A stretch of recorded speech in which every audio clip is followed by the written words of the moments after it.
ஓம் பூர்ணமதః பூர்ணமிதம் பூர்ணாத் பூர்ணமுதச்யதே பூர்ணஸ்ய பூர்ணமாதாய பூர்ணமேவாவசிஷ்யதே.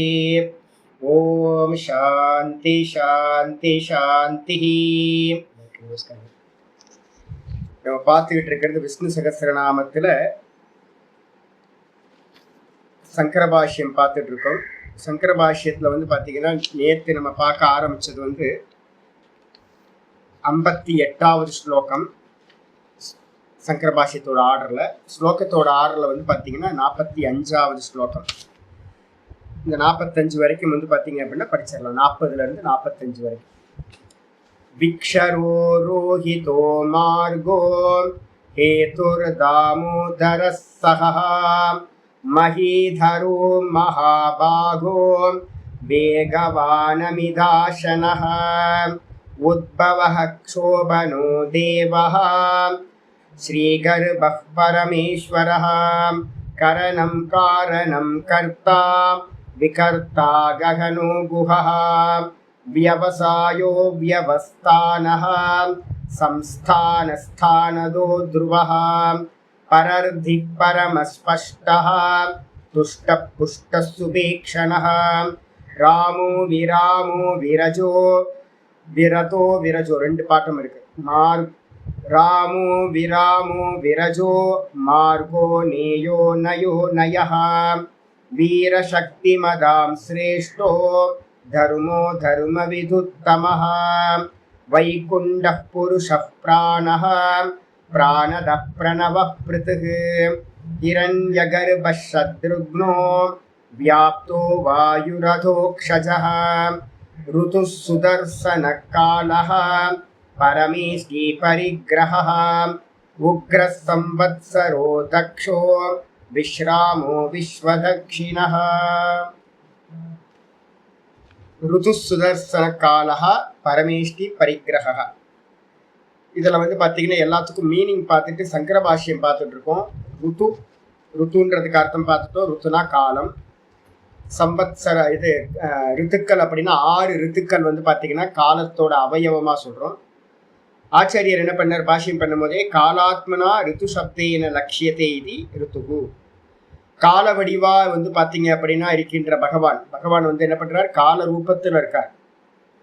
அவரை தான் நம்ம என்ன பண்றோம், ருத்து சப்தத்தினால பார்த்தீங்கன்னா குறிப்பிடப்படுகின்றார். ருத்துன்ற சப்தத்தினால கால வடிவாக இருக்கின்ற பகவான் லட்சியம் செய்யப்படுகின்றார், குறிப்பிடப்படுகின்றார்.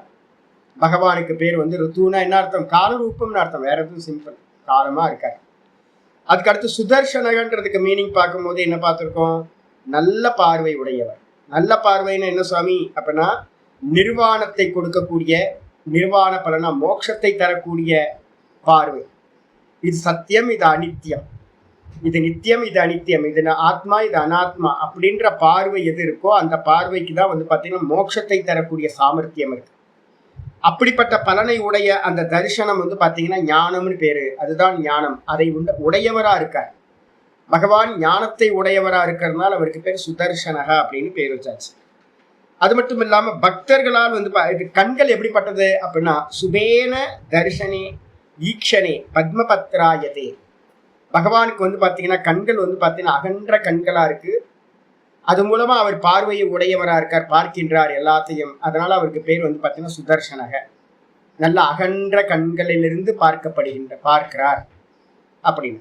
அதுக்கு அடுத்து சுகேன திருஷ்யத்தை பக்தர்களால் பார்த்தீங்கன்னா ரொம்ப சுகமா பாக்குறாங்க, எல்லாரும் என்ஜாய் பண்றாங்க. பகவான் அலங்காரம் பண்ணி பகவான் என்ன பண்றோம் எல்லாம் பார்க்கிறோம். பார்க்க நமக்கு சந்தோஷம் கிடைச்சிக்கிட்டே இருக்கு. அப்ப பக்தர்களால் சுகமாக படுகின்றவரா பகவான் இருக்காரு. அதனால அது பேரு சுதர்சனகான்னு பேர் வச்சாச்சு. 418வது நாமம் இன்னைக்கு பாட்டம் காலக அப்படின்னு ஆரம்பிக்கும். காலகனா என்ன சுவாமி அப்படின்னு கேட்டீங்கன்னா ஆச்சாரியர் சொல்றார் கால வடிவானவர். நம்ம எல்லாமே சொல்றோம் காலம்னா என்ன சுவாமி அப்படின்னு கேட்கும்போது பாஷிக்கார் சொல்றாரு கலயதி சர்வமிதி காலகா. எண்ணப்படுவது. கலயதி அப்படின்னா கணனம்னு பேர், எண்ணுதல் அப்படின்னு அர்த்தம். எல்லாம் இந்த உலகத்துல இருக்கிறது எல்லாம் பாத்தீங்கன்னா எண்ணப்பட்டுக்கிட்டே இருக்கு. இப்ப நான் அடிக்கடி பாத்தீங்கன்னா என்னோட அந்த இதை பார்த்துக்கிட்டே இருக்க, டைமை பார்த்துக்கிட்டே இருக்க, ரன் ஆகிட்டு இருக்கா அப்படின்னு. அப்பப்போ வந்து பார்த்தீங்கன்னா செல்ஃபோனில் நம்ம ரெக்கார்ட் பண்ணுறோம். அப்பப்போ சில சமயம் நின்றுடும். அப்போ என்ன பண்ணுவேன், நான் பார்த்துக்கிட்டே இருப்பேன். என்னுடைய வேற ஒன்றுத்தில் ரெக்கார்ட் ஆகிட்டு இருக்கு, இன்னொன்றுத்தில் ரெக்கார்ட் ஆகிட்டு இருக்கு.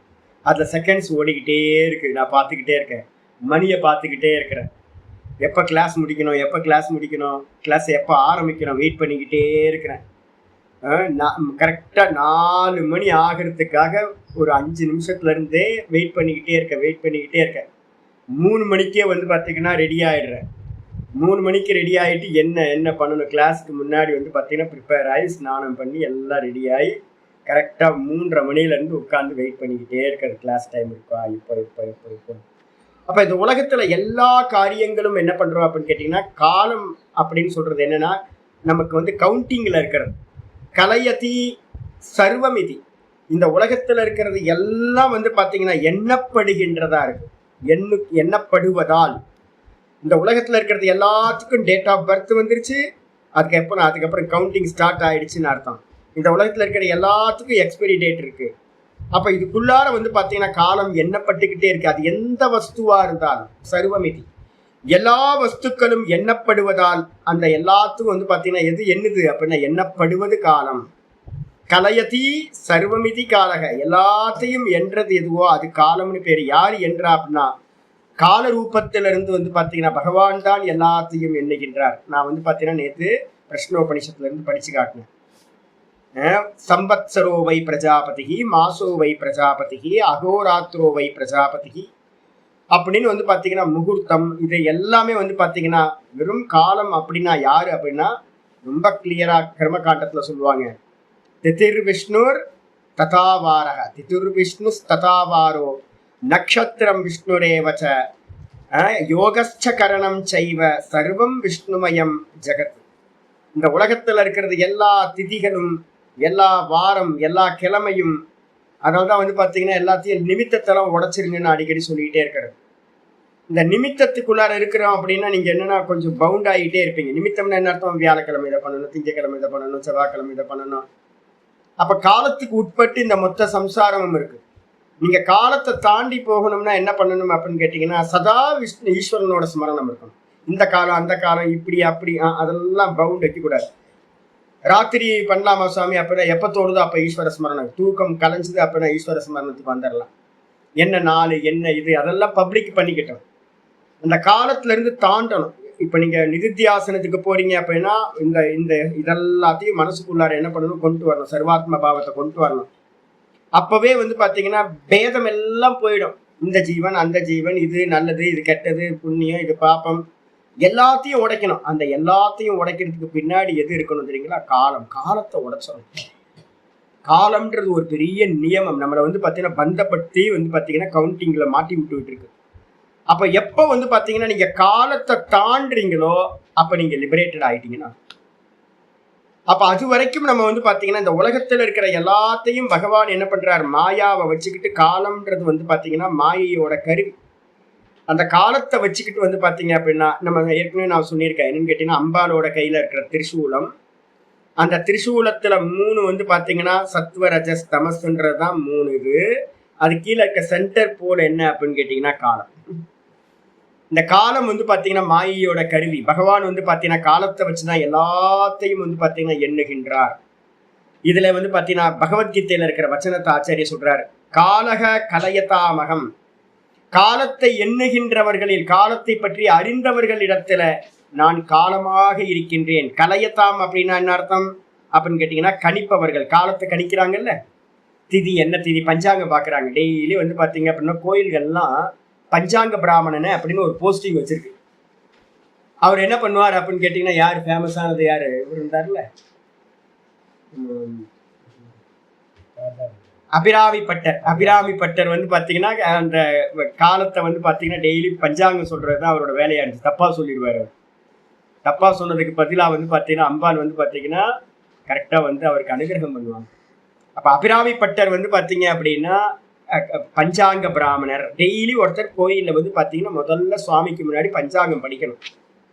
அப்போ அந்த பஞ்சாங்கத்தில் இருக்கிறது தான் இப்போ நான் சொன்ன திதிர் விஷ்ணுர், வாரோ விஷ்ணு அப்படின்றது வந்து பார்த்தீங்கன்னா நட்சத்திரம் விஷ்ணு ரேவச்ச, எல்லாம் வந்து பார்த்தீங்கன்னா பகவான் தான். அதனால வந்து பாத்தீங்கன்னா காலத்தை கணிப்பவர்களிடத்தில், ஜோசியர்கள் நிறைய பேர் இருக்காங்கல்ல, அவர்களிடத்துல வந்து பாத்தீங்கன்னா நான் காலமாக இருக்கின்றேன், பகவான் தான் காலம் சொல்லியாச்சு. இது பகவத் வச்சனாத். 419வது நாமம் வருது, பரமேஷ்டி. பரமேஷ்டினா என்ன சுவாமி அப்படின்னு கேட்டீங்கன்னா, நம்ம ஏதோ பரமேஷ்டி குரு, பரமகுரு, பரமேஷ்டி குரு அப்படிலாம் வந்து எடுக்காதீங்க. பரமஷ்டி பிரிச்சிங்க அப்படின்னா பரமஷ்டி, பரமேஷ்டி, பரமே தனியா பிரிச்சிங்க, ஸ்ரீ தனியா பிரிங்க. ஸ்ரீன்றது ஸ்டா, நிக்கிறதுன்னு அர்த்தம். ஸ்டா வந்து பாத்தீங்கன்னா அவஸ்தானம் அப்படின்னு அர்த்தம். நிக்கிறதுக்கு வந்து பாத்தீங்கன்னா ஸ்டா. அப்போ வந்து பாத்தீங்கன்னா பரமேஷ்டி அப்படின்னா பரமே அப்படின்றதுக்கு அர்த்தம் என்ன அப்படின்னு கேட்டீங்கன்னா, ஹிருதயஸ்தானத்துக்கு பேரு பரமே அர்த்தே அப்படின்னு பேரு. ஹிருதயம். இந்த ஹிருதயத்துல வந்து பாத்தீங்க அப்படின்னா கடைசியில வந்து பாத்தீங்கன்னா யாக்ஞவல்யருக்கும் வந்து பாத்தீங்க அப்படின்னா ஜனக மகாராஜாக்கும் ஒரு பெரிய வாதம் வருது பிருகதாரண்ய உபநிஷத்துல. இதுதான் ஸ்தானம், இதுதான் ஸ்தானம், இதுதான் ஸ்தானம்னு கடைசியில வந்து பாத்தீங்கன்னா ஒவ்வொன்னா சொல்லி சொல்லி சொல்லி, இப்ப நம்ம வந்து பாத்தீங்கன்னா பார்த்தோம்ல அந்தரியாமி பிராமணத்துல பார்த்தோம். இதுக்கு மேல என்ன இருக்கு, இதுக்கு மேல இருக்கு என்ன, இதுக்கு மேல என்ன இருக்கு, இதுக்கு மேல என்ன இருக்குன்னு பிரம்மலோகம் வரைக்கும் போனோம்ல. அதே மாதிரி வேற ஒரு பிரக்கிரியா வந்து பாத்தீங்கன்னா ஜனக மகாராஜாக்கும் நம்ம யாக்ஞவல்ய மகரிஷிக்கும் ஒன்று நடக்குது. கடைசியில வந்து பாத்தீங்கன்னா ஹிருதயம் வை சம்ராட் சர்வசிய ஆயத்தனம் அப்படின்னு முடிக்குது. இந்த மொத்த உலகத்துக்கும் வந்து பாத்தீங்கன்னா ஆதாரம் எது அப்படின்னா, இந்த மொத்த உலகமும் எங்க வாசம் பண்ணுது அப்படின்னா இந்த ஹிருதயத்துல வந்து பாத்தீங்கன்னா வாசம் செய்கிறது. நம்ம பார்க்குற இந்த உலகம் வெளியில இல்லை, நம்ம பார்க்குற இந்த மொத்த உலகமும் வந்து பாத்தீங்கன்னா அந்த ஹிருதயத்துல தான் இருக்கு. அந்த ஹிருதயம் தான் பரமே அப்படின்னு பேரு. பரமே பரார்த்தே அப்படின்னா என்ன அர்த்தம்? மிகப்பெரிய உயர்ந்த ஸ்தானம் ஹிருதயம். அந்த ஹிருதயம்ன்றது வந்து பாத்தீங்கன்னா எதை சொல்லுது அப்படின்னா, ஹிருதி அயம் இது ஹிருதயம் பிரம்மம் அப்படின்னு அர்த்தம். ஹிருதயத்தை நீங்க தேடி போனீங்க அப்படின்னா நான் சொல்லிருக்கேன்ல, ஒரு கமலம் இருக்கும், ஹிருதய கமலம். இதெல்லாம் கல்பனா. ஒரு தாமரை மொட்டு ஒன்று இருக்கும், அதுக்கு நடுவுல வந்து பாத்தீங்க அப்படின்னா சின்னதா ஒரு மொட்டு இருக்கு. அந்த மொட்டுல வந்து பாத்தீங்கன்னா ஒரு ஆகாசம் இருக்கு. அந்த ஆகாசத்துல வந்து பாத்தீங்கன்னா என்ன இருக்குன்னு தேடி கண்டடைய வேண்டும். சாந்தோக்கியம் சொல்லுது, தது அன்வேஷ்டவ்யம் தது விஜிக்ஞாசித்தவ்யம். அந்த ஹிருதயத்துக்கு நடுவுல இருக்கிற ஸ்பேஸ்ல என்ன இருக்குன்னு நம்ம தேடி கண்டடையணும் அப்படின்னும் போது அங்க போய் பார்த்தாதான் தெரியுது அங்க என்ன இருக்கு அப்படின்னு கேட்டா அங்க ஒண்ணுமே இல்லை, வெறும் ஸ்பேஸ். என்ன ஸ்பேஸ் சுவாமி அப்படின்னு கேட்டா அதான் பிரம்ம தத்துவம். அந்த பிரம்ம தத்துவத்துக்குள்ளதான் இந்த மொத்த பிரபஞ்சமும் வந்து பாத்தீங்கன்னா அதுக்குள்ளதான் இருக்கு. எங்க நம்ம இங்க தியாவா பிருத்திவி, இந்த பூமி, சொர்க்கம், இந்த ஆதித்யன், இந்த பிரபஞ்சம் என்னெல்லாம் பாக்குறோமோ, இந்த ஆகாசம் எல்லாம், இந்த ஆகாசத்துல இருக்கிறது எல்லாம் அந்த ஹிருதயாகாசத்துல வந்து பாத்தீங்கன்னா வீற்றிருக்கிறது. ஹிருதயாகாசம்ன்றது பிரம்மத்தை குறிக்கிறது. அப்ப பரமே அப்படின்றதுக்கு அர்த்தம் அந்த ஹிருதயாகாசத்துல ஸ்டஹா நன்றாக வீற்றிருப்பவர் எவரோ அவருக்கு பேரு பரமேஷ்டி அப்படின்னு பேரு. ஆச்சாரியர் வந்து பாத்தீங்கன்னா பாஷ்யம் பண்ணும்போது சொல்றார், பரமே. பரமேன்னு அர்த்தம் பிரகிருஷ்டே, ரொம்ப சிறந்த. பிரகிருஷ்டம்னா ரொம்ப சிறந்தது. என்னது பெஸ்ட் இந்த உலகத்துல அப்படின்னா ஸ்வே மகிம்னி, தன்னுடைய மகிமையில பகவான் வந்து பாத்தீங்கன்னா ரொம்ப மேலான தன்னுடைய மகிமையில வந்து பாத்தீங்கன்னா இருக்க. தன்னோட மகிமை எது சுவாமி அப்படின்னு கேட்டா ஹிருதய ஆகாஷே. பகவானோட ஸ்தானம் எது சுவாமி அப்படின்னு கேட்டா பிரம்மபுரம். நான் சொல்லியிருக்கேன்ல, ஹிருதயத்துக்கு என்ன பேரு? பிரம்மபுரம். ஹிருதய புண்டரீகம் மத்தியே, இந்த ஹிருதய புண்டரீகத்தோட மத்தியில வந்து பாத்தீங்கன்னா ஒரு ஆகாசம் இருக்கு. தகரம் ஆகாசம் வேஷ்மம். சாந்தோக்கிய உபனிஷத்து வந்து பாத்தீங்கன்னா ரொம்ப 8வது பிராமணத்துல 8வது அத்தியாயத்துல சொல்லுது. ரொம்ப உத்தமமானது ஹார்த பிரம்ம உபாசனான்னு பேர். ஹிருதயத்துல தான் வந்து பாத்தீங்கன்னா அனுபூதி செய்யப்படும் இந்த பிரம்மம். பகவானை வந்து பாத்தீங்கன்னா சகுணமா தரிசனம் பண்றதா இருந்தாலும் ஹிருதயம் தான். நிர்குணத்தை அனுபூதி பண்றதுக்கும் வந்து பாத்தீங்க அப்படின்னா அதுதான் துவாரமா இருக்கு. துவாரம்னு அர்த்தம் அந்த வழியா தான் நீங்க போய் ஆகணும். ஹிருதயத்துல உள்ள நுழைஞ்சு வெளியில வந்தீங்கன்னா சொர்க்கத்தை இதை வந்து பாத்தீங்கன்னா நிர்குணத்தை அறிய முடியும். அதனால அந்த ஹிருதயத்துக்கு பேர் வந்து பாத்தீங்க அப்படின்னா பிரம்மபுரம் அப்படின்னு பேர். அந்த பிரம்மபுரத்தை தான் இங்க ஆச்சாரியர் சொல்றாரு, ஹிருதயாகாஷே, ஹிருதயாகாசத்துல. அது பகவானோட மகிமை. அந்த மகிமையா இருக்கக்கூடிய ஹிருதயாகாசத்துல ஸ்தாத்தும், ஸ்டாண்ட் இருக்குல்ல, அதுக்கு பேர் ஸ்தாத்தும். ஸ்தாத்தும் அப்படின்னா நிற்பதற்கு யோக்கியமானவரா. ஷீலம் அஸ்ய இதி, அந்த இடத்துல வாசம் பண்ற தன்மையை உடையவரா இருக்கார் பகவான். நான் ஏற்கனவே சொன்னல 8:3 பக்கத்துல போட்டீங்கன்னா தெரியும். பகவான் என்னவா இருக்கார்? அக்ஷரம் பிரம்ம பரமம் சுபாவம் அத்தியாத்மம் உச்சியதே. பகவானோட சுபாவம் என்ன சுவாமி அப்படின்னு கேட்டீங்கன்னா அத்தியாத்மம் அவரோட சுபாவம். அத்தியாத்மம் என்ன சுவாமி அப்படின்னா இந்த இந்த தேகத்துல இருக்கிறது தான் அவருக்கு சுபாவம். இந்த தேகத்துல எங்க சுவாமி இருக்காரு அப்படின்னா 10-20 சொல்லுது. அகமாத்மா குடாகேஷக சர்வஸ்ய சர்வபூதாசயஸ்திதா. சர்வபூதாசயஸ்திதா அந்த இடத்துல ஆசயம்ன்றதுக்கு அர்த்தம் சர்வபூத ஆசயம்னா ஹிருதயம்னு அர்த்தம். எல்லா ஜீவராசிகளோட ஹிருதயத்திலையும் வந்து பாத்தீங்கன்னா பகவான் என்ன பண்றாரு, வாசம் பண்றது. அதான் அவரோட சுபாவம், அதுதான் அவரோட சீலம்னு போட்டிருக்கீங்க. ஆச்சரிய சொல்றல அந்த ஹிருதயாகாசத்துல ஸ்தாத்தும் அப்படின்னா நிற்பதற்கு சீலத்தை உடையவரா இருக்கார். சீலம்னா தன்மை, அவரோட சுபாவம். அப்ப ஹிருதயத்துல இருக்கிறது தான் அவரோட சுபாவம். அதனால பரமேஷ்டிகி அப்படின்னு பகவானுக்கு பேரு. அப்ப பிரிக்கணும். பரமே அப்படின்னா என்ன அர்த்தம், ஹிருதயம் ஆகாசம், ஹிருதயாகாசம். ஸ்ரீ அப்படின்றதா ஸ்தாத்தும் நிற்பதற்கு தன்மை உடையவரா இருக்கார். அதனால பகவானுக்கு பரமேஷ்டின்னு பேர். மந்திர வர்ணமும் இருக்கு. பரமேஷ்டி விப்ராஜதே. இந்த பரமேஷ்டின்னு சொல்லக்கூடிய அந்த ஹிருதயத்துல வந்து பகவான் என்ன பண்றாரு அப்படின்னா பிரகாசிக்கின்றார். எப்படி இருக்கார், ஜோதி ஸ்வரூபமா வந்து பாத்தீங்கன்னா ஆதி அந்தம் இல்லாம ஜோதி ஸ்வரூபமா அந்த ஹிருதயாகாசத்துல பகவான் விப்ராஜதே அப்படின்னு அர்த்தம், விசேஷ ரூபத்துல வந்து பாத்தீங்கன்னா பிரகாசிக்கின்றார். மற்ற இடங்கள்லாம் இருக்கு பகவான் சர்வவியாபி, ஆனா வந்து அனுபூதி பண்றதுதான் எங்க பண்ணணும், இந்த ஹிருதயத்துலதான் பண்ணணும் அப்படின்னு சொல்லியாச்சு. சொன்னதுக்கு பிறகு 420வது நாமம் பரிகிரகா. எப்படி சுவாமி வந்து பாத்தீங்கன்னா அவரை அறியறது எப்படி சுவாமி, ஹிருதயத்துல இருக்கிறவர் வந்து அறிஞ்சா எப்படி சுவாமி இருக்கும் அப்படின்னா ஆச்சாரியர் ரொம்ப அருமையா சொல்றார். பரிகிரக அப்படின்னா முழுசா கிரகணம் பண்ணக்கூடியவர்னு அர்த்தம். முழுசா 100% வந்து பாத்தீங்கன்னா கிரகணம் செய்யப்படுபவராக இருக்கின்றார், ஸ்வீகாரம் பண்றவரா இருக்கார். யாருக்கு அப்படின்னு கேட்டீங்கன்னா சரணாகதி பண்றவங்களுக்கு. சர்வதர்மான் பரித்யஜ்ய மாமேகம் சரணம் பிரஜ அகம் துவா சர்வ பாபேபியக மோக்ஷயிஷ்யாமி மா சுச்சக. கீதாவோட தாத்பரியம் என்ன அப்படின்னா சர்வ தர்மங்களையும் நீ வந்து பாத்தீங்கன்னா தியாகம் பண்ணு.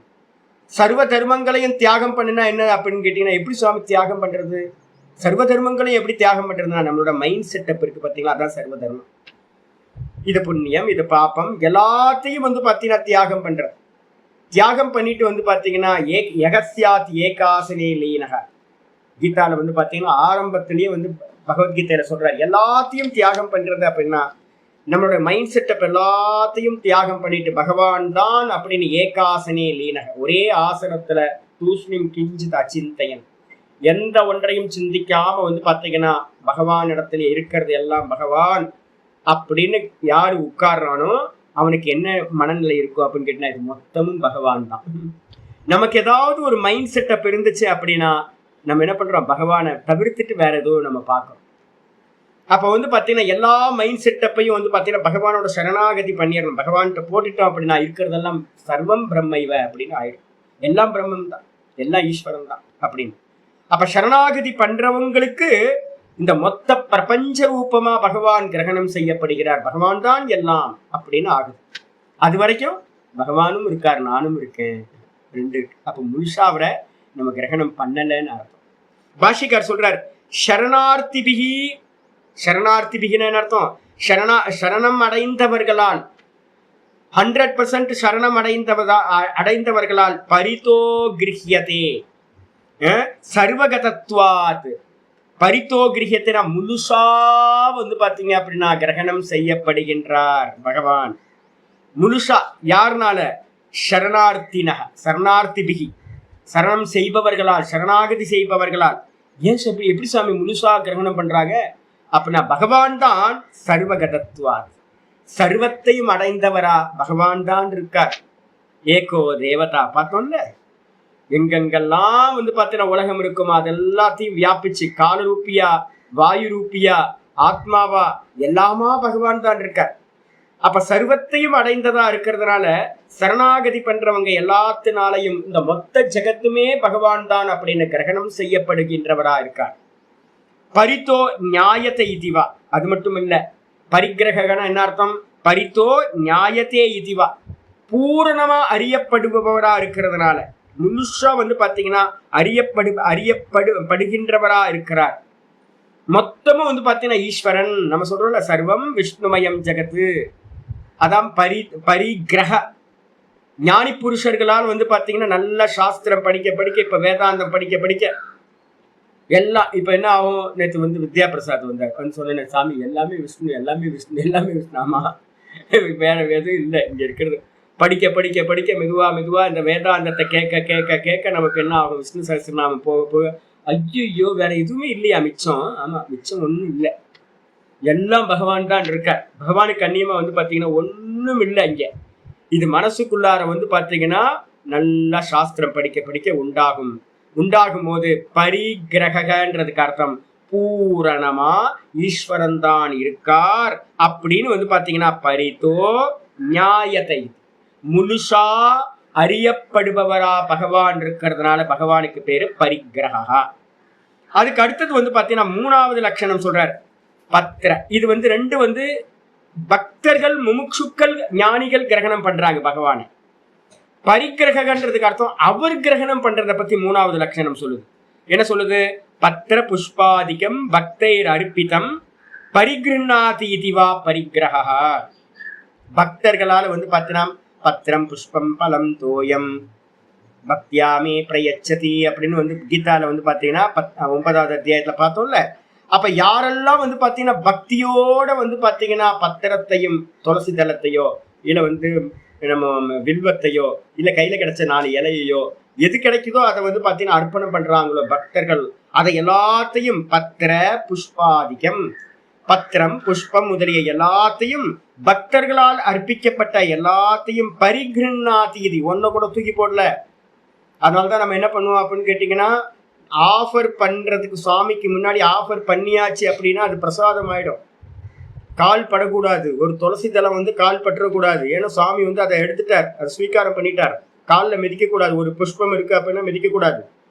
நீங்க வந்து பாத்தீங்க அப்படின்னா எதையுமே ஆஃபர் பண்ணதுக்கு பிறகு சுவாமிகிட்ட போனதுக்கு பிறகு அது எல்லாம் பிரசாதம் ஆயிடுது. நாங்க ரொம்ப கேர்ஃபுல்லா இருப்போம், கால் பற்றக்கூடாது, பிரசாதம் கால் பற்றக்கூடாது. அதே மாதிரி நாதபிரம்ம சொல்லுவார், சாமி பிரசாதம் வந்து பாத்தீங்கன்னா என்ன பண்ண, மண்ணுக்கு போகக்கூடாதா நீங்க வந்து சொல்லுவீங்க, மனமாக கூடாது அப்படின்னு சொல்லுவாங்க. பிரசாதம் வந்து மனமா மாறக்கூடாதான், அதான் பிரசாதமா. ஒவ்வொருத்தர் பக்தர்கள்லாம் இது பண்ணியிருக்காங்க. புஷ்பதந்த உவாச்ச அப்படின்னு ஒண்ணு இருக்கு. புஷ்பதந்தர் அப்படின்னு ஒரு கந்தர்வர் வந்து பாத்தீங்க அப்படின்னா சிவமகிம்னா ஸ்தோத்திரம் அப்படின்னு ஒன்று சொல்லியிருக்கு. அந்த சிவமகிம்னா ஸ்தோத்திரம் ரொம்ப விசேஷமான நார்த் இந்தியாவில் வந்து பாத்தீங்கன்னா எல்லா ஆசிரமங்கள்லையும் அதுதான் வந்து பாத்தீங்கன்னா படிப்பாங்க.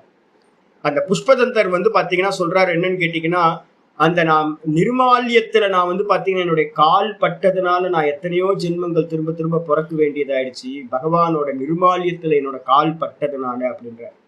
அப்ப நிர்மால்யத்துல வந்து பாத்தீங்க அப்படின்னா கால் பற்றக்கூடாது. ஏன்னா சுவாமி வந்து பாத்தீங்கன்னா என்ன பண்ணிட்டார், அதை கிரகணம் பண்ணிட்டார். நம்ம நினைச்சுக்கிட்டோம் பூ அர்ச்சனை பண்ணிட்டு கிருஷ்ணாய நமக கோவிந்தாய நமக அப்படின்னு அர்ச்சனை பண்ணிட்டு அந்த பூ வந்து பாத்தீங்கன்னா கீழே கிடக்குதுன்னு வச்சுங்க, அது பூ தானே அப்படின்னு நீங்க காலெல்லாம் மிதிக்க கூடாது. அதெல்லாம் வந்து பாத்தீங்க அப்படின்னா நிர்மால்யம், சுவாமி கிரகணம் பண்ணிட்டார். அதுல எவ்வித காரணத்தை கொண்டு கால் படுற இடத்துல எங்கேயுமே போற்றக்கூடாது. புஷ்பதந்தர் சொல்றார், நான் எத்தனையோ ஜென்மம் தெரியாம பண்ணிட்டேன் நான், அதனால எத்தனையோ ஜென்மம் நான் பிறந்துட்டேன் அப்படின்ற. அப்ப நிர்மாலியத்தை வந்து இது பண்ணக்கூடாது. ஏன் அப்படின்னா நீங்க கொடுக்குற எல்லாத்தையும், ஒரு துளி தண்ணிய கூட நாங்க வந்து பாத்தீங்கன்னா உத்தரணியில இருந்து வந்து பாத்தீங்கன்னா ஒரு தண்ணியை வந்து சுவாமிக்கு வந்து பாத்தீங்கன்னா இது பண்ணிட்டு வந்து பாத்தீங்கன்னா ஒரு ஜலத்தையும் விடுவோம். என்னது புஷ்பம் சமர்ப்பயாமி அப்படின்னு ஒரு ஜலத்தை விடுறது. அதே மாதிரி ஒவ்வொன்றுத்துக்கும் வந்து பாத்தீங்கன்னா உத்தரணியில வந்து பாத்தீங்கன்னா ஒரு ஜலம் தண்ணி விடுறோம். அந்த ஜலம் கூட வந்து பாத்தீங்கன்னா என்ன ஆகக்கூடாது அப்படின்னு கேட்டீங்கன்னா, எடுத்துக்கொண்டு போய் கால் படாத ஒரு துளசி செடியிலையோ இல்லை வேற எங்கேயாவது செடியில விட்டுருவோம். கால் படக்கூடாது அப்படின்னு. ஏன் அப்படின்னு கேட்டீங்கன்னா பகவான் அதையும் ஸ்வீகாரம் பண்ணியிருக்காரு. அப்ப பகவானுக்கு போனது எல்லாம் ஒரு சின்ன துளி ஜலத்தை கூட அவர் என்ன பண்றது இல்லை, இது ஜலம் தானே அப்படின்னு விடுறது இல்லை. பக்தர்கள் கொடுக்குற எல்லாத்தையும் பகவான் என்ன பண்றார், ஸ்வீகாரம் பண்றார். அதனால பரிகிரக அப்படின்னு பேர். ஒரு எம்எம் கூட வந்து பாத்தீங்கன்னா விளக்குறது இல்லை பகவான், அன்போடு கொடுக்குற எல்லாத்தையும் ஸ்வீகாரம் பண்றார். பரிகிரகா. 421வது நாமம் உக்ரஹா. உக்ரக அப்படின்றதுக்கு அர்த்தம் வந்து பாத்தீங்கன்னா ஒவ்வொருத்தரும் ஒவ்வொரு வியாக்கியானம் பண்றாங்க. உக்ரகன்றதுக்கு அர்த்தம் நரசிம்ம அவதாரம் அப்படின்னு போட்டு, நரசிம்ம அவதாரம் எடுத்து ரொம்ப உக்ரமூர்த்தியா வந்து பாத்தீங்கன்னா பகவான் வந்தார். வாமன அவதாரத்தை பத்தி நிறைய வந்துச்சு. அதே மாதிரிதான் இங்க நரசிம்மர்ன்றது உக்ரமூர்த்தி அப்படின்னு பேர். பாஷ்யக்கார் என்ன சொல்றாரு அப்படின்னு கேட்டீங்கன்னா, சூர்யாதீனாமபி பயஹேத்துவாத் உக்ரஹ. சூரியன் முதலியவர்கள்லாம் வந்து பார்த்தீங்கன்னா இப்போ பார்த்தீங்கன்னா அப்படியே தகிக்குது உள்ள. இப்போ நான் பாடம் எடுத்துட்டு இருக்கும் போது எனக்கு வந்து பார்த்தீங்கன்னா அவ்வளோ ஹீட் 2-3 நாளாக நல்ல ஹீட் ப்ரொடியூஸ் ஆக ஆரம்பிச்சிருச்சு. திருவண்ணாமலையில் தகிக்கிறார் உள்ள வந்து பார்த்தீங்கன்னா தண்ணி எடுத்து ஊற்றினாலும் வந்து பார்த்தீங்கன்னா தகனம் போக மாட்டேங்குது. உக்ரமூர்த்தியா இப்போ ஆயிட்டார் சூரியன் வந்து பார்த்தீங்கன்னா உக்ரமூர்த்தி. அப்போ சூரிய ஆதீனாமபி சூரியன் முதலிய தகிக்கிறவங்களுக்கும் உக்ரமா தகிக்கிறவங்களுக்கும் அவங்கள காட்டிலும் பயஹேத்துவாத் அவங்கள காட்டிலும் பயப்படுத்துறவரா வந்து பாத்தீங்கன்னா யார் இருக்கான்னா காலரூபியா மரணமா பகவான் தான் இருக்கார். அதனால வந்து பாத்தீங்க அப்படின்னா பகவான் வந்து பாத்தீங்கன்னா சூரியன் முதலிய உக்ரமான ஆட்களை காட்டிலும் ரொம்ப ரொம்ப உக்ரமானவரா இருக்கார். எப்படி சொல்றீங்க? தைத்திரியத்துல வந்து பாத்தீங்க அப்படின்னா ஒரு சுருதி இருக்கு, பீஷாஸ்மாத் வாதப்பவத் ஒண்ணு இருக்கு, இங்கே இருக்கு பீஷோதேதி சூரியா. ஏற்கனவே வேற ஒரு சுருதி இருக்கு, பீஷாஸ்மாத் வாதப்பவத்தே அப்படின்னு ஒரு சுருதி இருக்கு. இந்த சூரியன் வந்து பாத்தீங்க அப்படின்னா தகிக்கிறான், அந்த காத்து வீசுது அப்படின்னா காத்து வீசுறது எதுக்காக வீசுது? இந்த பரமாத்மாட்ட இருக்கிற பயத்தினால. இங்க ஆச்சாரியர் அதோட கண்டினியூட்டிய சொல்றாரு, பீஷாத் உதேதி சூரியக. இதுக்கு முன்னாடி இருக்கிறது பீஷாஸ்மாத் வாதப்பவத்தே. பாருங்க, காத்து அடிச்சு அமெரிக்காவை வந்து பார்த்தீங்கன்னா கந்த கோலமா ஆக்குது, பிரிச்சு போட்ட மாதிரி எல்லாத்தையும் பண்ணுது. அப்படிப்பட்ட காத்து உக்ரமா சைக்ளோனா இருக்கிற காத்தே பகவானுக்கு பயந்து வந்து பார்த்தீங்கன்னா சுவாமி அப்படின்னு வீசுதான், பேசாம மௌனமா. ஏன் அப்படின்னு கேட்டீங்கன்னா எக்ஸிஸ்டன்ஸை எடுத்துருவாரோன்னு பயம்.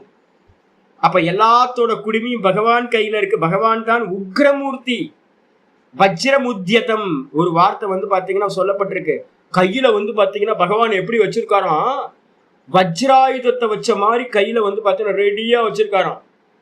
இந்த சூரியனோ இல்ல நட்சத்திரமோ இந்த சந்திரனோ இந்த காத்தோ இந்த அக்னியோ கொஞ்சம் தன்னோட தர்மத்திலிருந்து கொஞ்சம் மாறினாலும் டம் முடிச்சிருங்க, அவ்வளவுதான், தலை தனியா போயிடும்.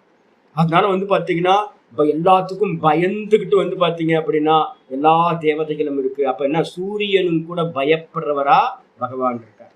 சொல்லியாச்சு. இதுக்கு அடுத்தது வந்து 422வது நாமம் சம்பத்சரஹா. உக்ராவுக்கு வந்து பாத்தீங்கன்னா நரசிம்மமூர்த்தியா எடுத்துக்கலாம். அதே மாதிரி வந்து பாத்தீங்க அப்படின்னா 422வது நாமம் சம்பத்சரக அப்படின்றதுக்கு அர்த்தம் சம்பத்சரோவை பிரஜாபதி. பிரஷ்னோபனிஷத்தோட மந்திரம் முதல் பிரஷ்னத்திலேயே இருக்கு. சம்பத்சர ரூபமா பகவான் இருக்கார், வருஷமா பகவான் இருக்கார். ஒரு மீனிங். ஆச்சாரியர் என்ன பண்றாருன்னா சம்பத்சரத்துக்கு வந்து பாத்தீங்கன்னா இந்த இந்த ஸ்லோகம் ஃபுல்லா காலம் பாருங்க, எத்தனை காலம் இருக்கு. ருத்து வந்து காலம், அப்புறம் காலகனே பேர் வச்சாச்சு. அதுக்கப்புறம் வந்து பாத்தீங்கன்னா சம்பத்சரமும் காலம் தான், விஸ்வதட்சிணகமும் காலம் தான். அதுக்கு மீனிங் வேற சொல்றாரு, விஸ்வதட்சிணகன்றதுக்கும் காலம் தான். அப்ப வந்து பாத்தீங்கன்னா எல்லாமே காலம் தான். ஆனா பாஷ்யக்காரர் என்ன பண்றார், ருத்து காலம் ரெண்டு மட்டும் எடுத்துட்டு சம்பத்சரத்துக்கு வேற மீனிங் பண்றார். என்ன மீனிங் பண்றாரு அப்படின்னு கேட்டீங்கன்னா எல்லாத்துக்கும் வாசஸ்தலமா இருக்கிறதுனால பகவானுக்கு பேரு சம்பத்சரம்னு பேரு. எல்லா ஜீவராசிகளும் சினிமால இருக்க காட்சிகள் எல்லாம் எங்க வாசம் பண்ணுது, ஸ்கிரீன்ல வாசம் பண்ணுது. ஸ்கிரீன் இல்லைன்னா அந்த காட்சிகள் எதுக்கும் ஆதாரம் இல்லாம போயிடும். அதே மாதிரி இந்த மொத்த பிரபஞ்சத்துக்கும் வந்து பாத்தீங்கன்னா ஆதாரமா இருக்கக்கூடியவர்.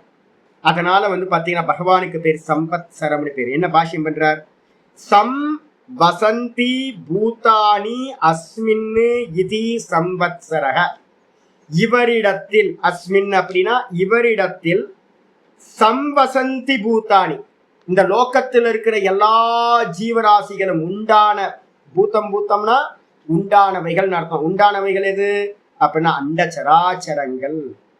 இந்த மொத்த கிரியேஷனும் வந்து பாத்தீங்கன்னா இவரிடத்துல நல்லா வாசம் பண்றதுனால இவருக்கு பெயர் சம்பத்சரக அப்படின்னு பேர். பகவான் தான். இப்ப நீங்க விரும்பினாலும் விரும்பினாலும் பகவான்கிட்ட தான் நம்ம இருக்கோம். எங்க இருக்கோம், பகவான்கிட்ட.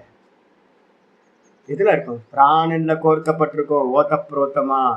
பிராணனுக்கு கீழே எது இருக்கு, அந்தர்யாமியா கான்சியஸ்னஸ் இருக்கு. அது அந்த பிராணனை ஓதப்ரோத்தம் பண்ணி இருக்கு, கோர்க்கப்பட்டிருக்கு.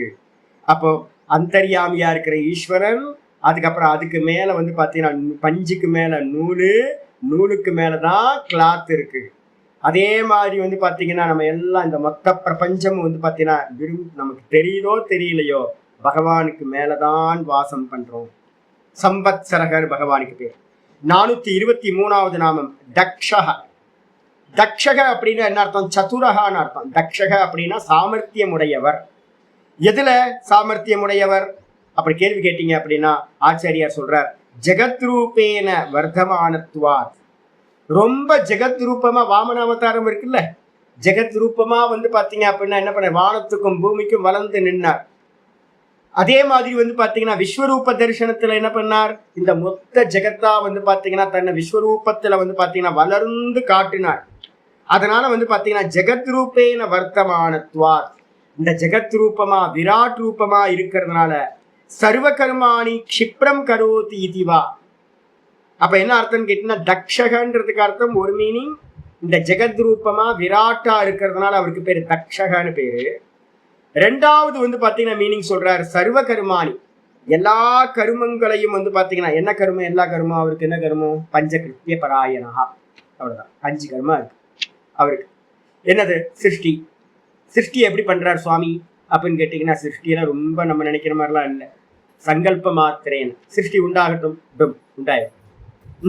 நமக்கு மாதிரி கஷ்டப்பட்டு ஒன்னத்தையும் பண்ண வேணாம். ஒரு சின்ன காரியம் பண்றதுக்கு எவ்வளோ கஷ்டப்படுறோம்ல, நம்ம எவ்வளோ முயற்சி பண்றோம், அதுவும் சரியா வரமாட்டேங்குது. 50-50 தான் வருது எந்த காரியம். பகவான் பாத்தீங்கன்னா இந்த மொத்த கிரியேஷனையுமே பாத்தீங்க அப்படின்னா ரொம்ப ரொம்ப ஈஸியா பாத்தீங்கன்னா சங்கல்ப மாத்திரத்துல எல்லாத்தையும் கியூர் பண்றாரு, எல்லாத்தையும் முடிச்சிடுறாரு. சர்வ கர்மாணி அப்படின்னும் போது சிருஷ்டி, ஸ்திதி, லயம், அனுகிரகம், அதுக்கப்புறம் பாத்தீங்கன்னா நிகிரகம், இதை எல்லாத்தையும் பாத்தீங்கன்னா சர்வ கர்மாணி க்ஷிப்ரம் கரோதி இது. க்ஷிப்ரம் அப்படின்னா சீக்கிரம், ரொம்ப சீக்கிரமா செஞ்சு முடிக்கிறதுனால பகவானுக்கு பேரு தக்ஷகான்னு பேரு. அப்ப என்ன வேலையை நல்லா ஸ்மார்ட்டா வேகமா பண்றானே, இவன் நல்ல திறமசாலியா இருக்கானே அப்படின்னு நம்ம சொல்றோம்ல. சதுரகா, நல்ல சதுரனா இருக்கானே, ஸ்மார்ட்டா இருக்கானே அப்படின்னு பகவான் ரொம்ப ஸ்மார்ட்டா இருக்காரு. அதுக்கப்புறம் 424 விஸ்ராமகா. விஸ்ராமக அப்படின்னா என்னது? இலைப்பாரும் இடம், ரெஸ்ட் ஹவுஸ். யாருப்பா ரெஸ்ட் ஹவுஸ் அப்படின்னு கேட்டா பகவான் தான் ரெஸ்ட் ஹவுஸ். உபே கூலே சஞ்சரன். பிரகதாரண்யத்துல பாத்தீங்கன்னா அந்த ஜீவனை பத்தி பேசுது.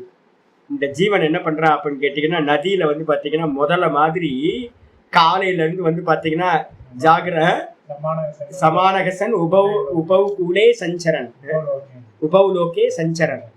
உபவ் கூலே ஒரு மந்திரம் இருக்கு, மக்ஷிக்கு சொல்லுது.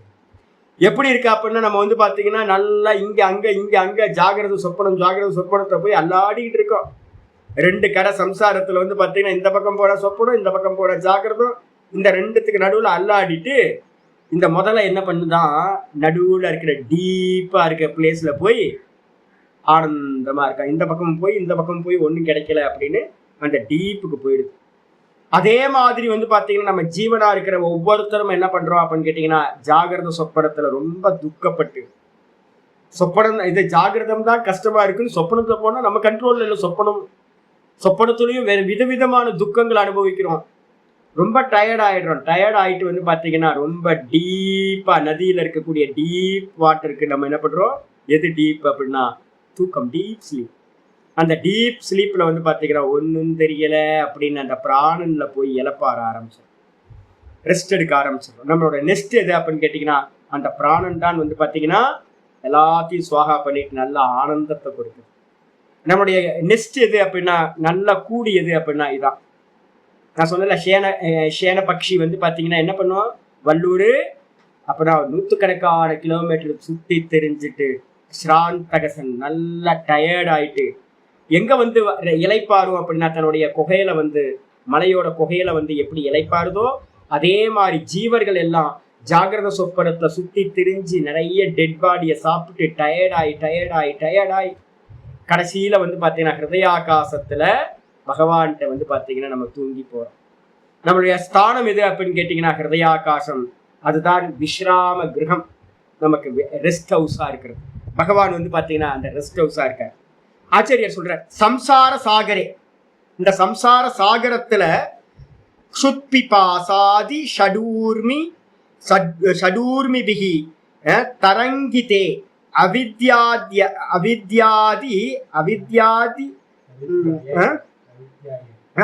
அவித்யாத்யைர் மகாக்லேஷைஹி மதாதிபிர் உபக்லேஷைஸ்ச வசீகிருதானாம் விஸ்ராந்திம் காங்ஷமானானாம் விஸ்ராமம் மோக்ஷம் கரோதி இது விஸ்ராமஹ.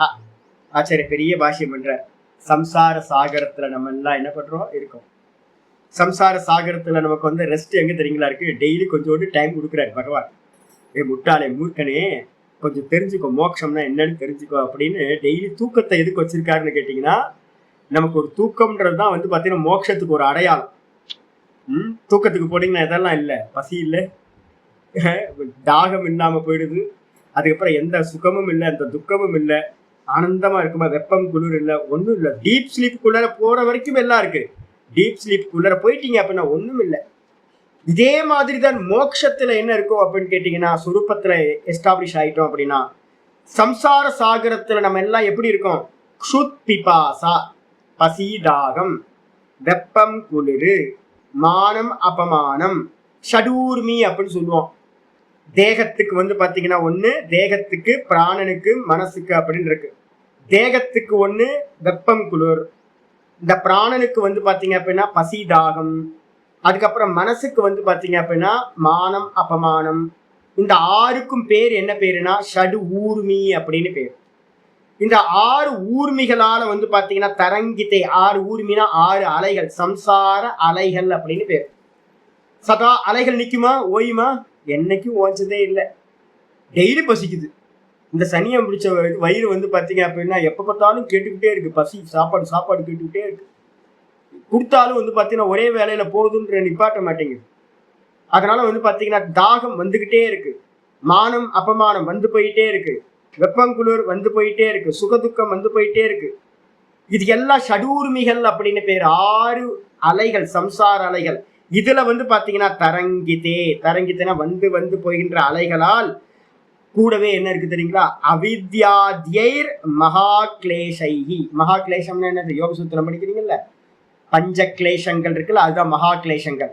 அவித்யா அஜ்ஞானம், அஸ்மிதா அகங்காரம், ராகம் விருப்பு, துவேஷம் விருப்பு வெறுப்பு, அதுக்கப்புறம் மரண பயம் அபினிவேஷம். அவித்யா, அஸ்மிதா, ராக, துவேஷ, அபினிவேஷம். இந்த முதலிய 5 கிளேஷங்கள் மகா கிளேஷங்கள்னு சொல்லப்படுது. இதுக்கப்புறம் கூட வந்து பாத்தீங்கன்னா மதாதி பிர் உபக்லேஷைஷ்ட. மதாதி அப்படின்னா என்ன அர்த்தம்? மதம் முதலியவைகள். என்னது மதம் முதலியவைகள் அப்படின்னு எடுத்துக்கிட்டீங்கன்னா என்ன ஆகும்? ராகம் துவேஷம். அதுக்கப்புறம் வந்து பாத்தீங்கன்னா என்னது? ராகத்வேஷத்துக்கு என்ன சொல்லுவோம்? அது அது அது ஆரம்பிக்கும் போது எப்படி? ராகம் துவேஷம், அதுக்கப்புறம் வந்து பாத்தீங்கன்னா லோபம் மோகம், லோபம் காமக்ரோதம். ராகத்வேஷத்துக்கு மேல காமக்ரோதம் போடும். காம குரோத லோப மோக மத மாத்சரியம். இதுல வந்து பாத்தீங்கன்னா காமக்ரோதத்துல இருக்கிற ரெண்டுத்தையும் ஒன்னாக்கிட்டீங்க அப்படின்னா 5 ஐட்டம் வந்துடும். 5 ஐட்டங்கள் வந்து பாத்தீங்க அப்படின்னா உபக்லேஷங்கள்னு பேர். காமக்ரோதத்தை ஒன்னாக்கிட்டீங்கன்னா ஒன்னாயிடும். காமக்ரோதம், லோபம், மோகம், மதம், மாத்சரியம், 5 கிளேஷங்கள். இந்த 5 நாளையும் வந்து பாத்தீங்க அப்படின்னா என்ன ஆயிடுச்சு? வசீகிருதானாம், நம்ம எல்லாம் வசீகரணம் செய்யப்பட்டிருக்கோம். உபக்லேஷங்கள், மகா கிளேஷங்கள், உபக்லேஷங்கள் கூட வந்து பாத்தீங்கன்னா பசிதாக முதலிய ஷடு ஊர்மிகள், இவைகளால் நல்லா வசீகாரம் செய்யப்பட்டு நம்ம என்ன பண்றோம்? விஸ்ராந்திம் காங்ஷமானானாம். நம்ம பாக்குறோம், ஐயோ சாமி விடுதலை கிடைச்சா நல்லா இருக்குமே, விடுதலை இருந்துச்சுன்னா ரொம்ப எல்லாத்துல இருந்து ரிவலேஷன் கிடைச்சா நமக்கு ரொம்ப முக்தி கிடைச்சிச்சுன்னா நல்லா இருக்குமே அப்படின்னு யாரெல்லாம் விஸ்ராந்தியை விரும்புகின்றார்களோ, காங்ஷமானானாம் விஸ்ராமம் மோக்ஷம் கரோதி. நமக்கு தெரியணும் பார்ட் ஆஃப் லைஃப்னு எடுத்துக்கிட்டு இங்கேயே ஜீவிச்சுக்கிட்டு இருந்தாலும் திரும்ப திரும்ப சம்சாரம் தான். நம்ம எல்லாம் இப்போ வந்து பாத்தீங்கன்னா part of life, part of life. அப்ப எப்போ வந்து வைராக்கியம் வர்றது? இப்படிதான் இருக்கும், இப்படிதான் இருக்கும் அப்படின்னு எல்லாத்தையும் என்ஜாய் பண்ண ஆரம்பிச்சிட்டிங்கன்னா அப்ப என்ன பண்ணக்கூடாதுன்னா வைராக்கியம் வரணும். அதனாலதான் நம்ம சொல்றோம்ல, அக்ஷிகல்போயம் புருஷா. யோக சூத்திரத்துல வந்து பாத்தீங்கன்னா பாஷ்யத்தில் ஆசிரியர் சொல்ற, விவேகி எப்படி இருப்பான் அப்படின்னு கேட்டீங்கன்னா கண்ணுல விழுந்த தூசி மாதிரியா, கண்ணு மாதிரியா விவேகி. பொறுக்க மாட்டான, ஒரு சின்ன தூசி விழுந்தாலும் பொறுக்க மாட்டான் விவேகி. எருமாடு என்னதான் போட்டு கட்டையை தூக்கி அடி அடின்னு அடிச்சாலும் எருமாடு வந்து சொரணையே இல்லாம அது பாட்டுக்கு இருக்கும். நீ அடிச்சியா அப்படின்னு கேட்கும். நம்ம எல்லாம் என்ன பண்றோம் அப்படின்னு கேட்டீங்கன்னா வைராக்கியம் வரமாட்டேங்குது. இதுல இருந்து தீவிரமா வந்து எப்படியாவது தப்பிச்சு போகணும்னு வரமாட்டேங்குது. அப்ப யாரு வந்து பாத்தீங்கன்னா தீவிர முமுட்சுத்துவத்தை அடைகிறாங்களோ, இந்த சம்சாரத்துல இருந்து விடுபடணும்னு நினைக்கிறாங்களோ, அவங்களுக்கு வந்து பாத்தீங்கன்னா விஸ்ராமம் காங்ஷமானாக, விஸ்ராந்திம் காங்ஷமானாக, விஸ்ராந்தியை, இது எல்லாத்துக்கும் சம்சாரத்துக்கு முடிவை வந்து பாத்தீங்கன்னா விரும்புகின்றவர்களுக்கு பகவான் என்ன பண்றார்? விஸ்ராமத்தை தருகிறார். எது விஸ்ராமம்? மோக்ஷம். மோட்சத்தை வந்து பாத்தீங்கன்னா கரோத்து இது விஸ்ராமக, செய்பவரா இருக்கிறார், மோட்சத்தை கொடுக்கிறவரா இருக்கிறதுனால பகவானுக்கு பேரு விஸ்ராமகான்னு பேர் சொல்லியாச்சு. அப்புறம் 425வது நாமம் விஸ்வதக்ஷிணக.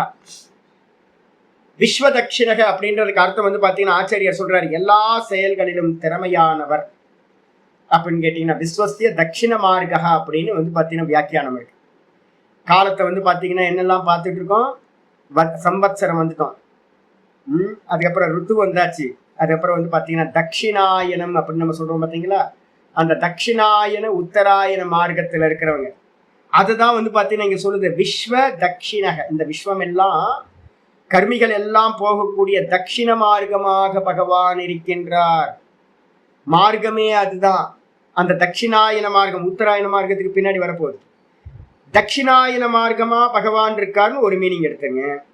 அதுக்கு அடுத்தது வந்து பாத்தீங்கன்னா இங்க ஆச்சாரியர் என்ன பண்றாரு அப்படின்னு கேட்டீங்கன்னா, இந்த விஸ்வத்துல இருக்கக்கூடிய எல்லா திறமசாலிகளை காட்டிலும் ரொம்ப பெஸ்ட் திறமசாலி யாரு அப்படின்னு கேட்டீங்கன்னா, ரொம்ப சத்துரமா இருக்கிறவர் யாரு அப்படின்னா பகவான். அதனால அவருக்கு பேரு விஸ்வ தட்சிணகன்னு பேர். பாஷிகர் என்ன மீனிங் பண்றாரு பாருங்க. விஸ்வஸ்மாத், விஸ்வஸ்மாத் அப்படின்னா விஸ்வத்துல இருக்கிற எல்லாத்தை காட்டிலும், தட்சிணக சக்தகன்னு போட்டார். இந்த உலகத்துல இருக்கிற எல்லாத்தை காட்டிலும் ரொம்ப வந்து பாத்தீங்கன்னா எபிலிட்டி உள்ளவர், திறமசாலி, சாமர்த்தியசாலி. சக்தக அப்படின்னா எல்லாத்தையும் செய்து முடிக்கிற சாமர்த்தியம் உடையவர். அதனால அவருக்கு என்ன பேரு அப்படின்னா விஸ்வ தட்சிணகன்னு பேர். அதுக்கு அடுத்து ஆச்சாரிய சொல்ற விஸ்வேஷு கர்மசு தட்சிண்யாத் வா விஸ்வ தட்சிணக. இந்த உலகத்துல எல்லா கர்மங்களிலும் வந்து பாத்தீங்கன்னா செய்து முடிக்கிற தன்மை இருக்கிறதுனால, உலகத்துல இருக்கிற எந்த கர்மத்தை பகவான்கிட்ட கொடுத்தாலும் அதை செஞ்சு முடிக்கிற தன்மை இருக்கிறதுனால பகவான் வந்து பாத்தீங்கன்னா விஸ்வ தட்சிணக அப்படின்னு சொல்லப்படுகிறார். ஒண்ணு விஸ்வஸ்மாத், பஞ்சமியில போட்டுட்டீங்க அப்படின்னா கம்பேரிசன் வந்துடும். இந்த உலகத்துல எவ்வளோ திறமசாலிகள் இருக்காங்களோ அவங்கள எல்லாத்த காட்டிலும் திறமசாலி பகவான், விஸ்வ தட்சிணக. ரெண்டாவது மீனிங் சொல்றாரு, இந்த உலகத்துல இருக்கிற எல்லா கர்மத்தையும் செய்து முடிக்கிற சாமர்த்தியம் உடையவரா பகவான் இருக்கார். அதனால அவருக்கு பேர் வந்து பாத்தீங்கன்னா விஸ்வ தட்சிணக சொல்லியாச்சு. இந்த ஸ்லோகத்துல வந்து பாத்தீங்க அப்படின்னா 45வது ஸ்லோகத்துல 10 நாமங்கள் பார்த்திருக்கோம், வாசிச்சிருக்கோம்.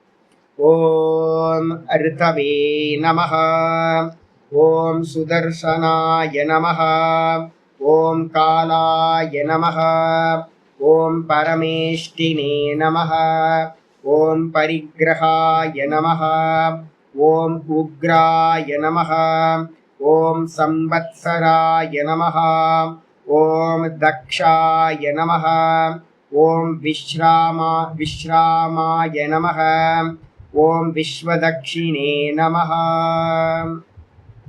45 முடிஞ்சது. 46வது ஸ்லோகம் விஷ்ணு சஹஸ்ரநாம சங்கர பாஷ்யத்தோட ஆர்டர்ல 59வது ஸ்லோகம், ஸ்லோகத்தோட ஆர்டர்ல 46வது ஸ்லோகம். விஸ்தாரஸ்தாவரஸ்தானுஹு பிரமாணம் பீஜமவ்யயம் அர்த்தோ நர்த்தோ மகாகோஷோ மகாபோகோ மகாதனஹ. விஸ்தாரஸ்தாவரஸ்தானுஹு பிரமாணம் பீஜமவ்யயம் அர்த்தோ நர்த்தோ மகாகோஷோ மகாபோகோ மகாதனஹ. இந்த 46வது ஸ்லோகத்துல வந்து பாத்தீங்க அப்படின்னா மொத்தம் வந்து பாத்தீங்கன்னா 9 நாமங்கள் இதுல சொல்லப்பட்டிருக்கு. விஸ்தாரக 426வது நாமம் விஸ்தாரக. விஸ்தாரகனா என்ன அர்த்தம்? இந்த பிரபஞ்ச ரூபத்துல விஸ்தாரமா விரிஞ்சு இருக்கிறவர் அப்படின்னு அர்த்தம். விராட். விஸ்தாரகன் என்ன அர்த்தம்? விராட்டாய் விரிந்திருப்பவர், எல்லாமா இருக்கிறவர் ஆயிடுச்சா. அதனால விஸ்தாரக பகவானுக்கு பேரு. அதுக்கப்புறம் ஸ்தாவரஸ்தானுகு அப்படின்னா என்ன அர்த்தம்?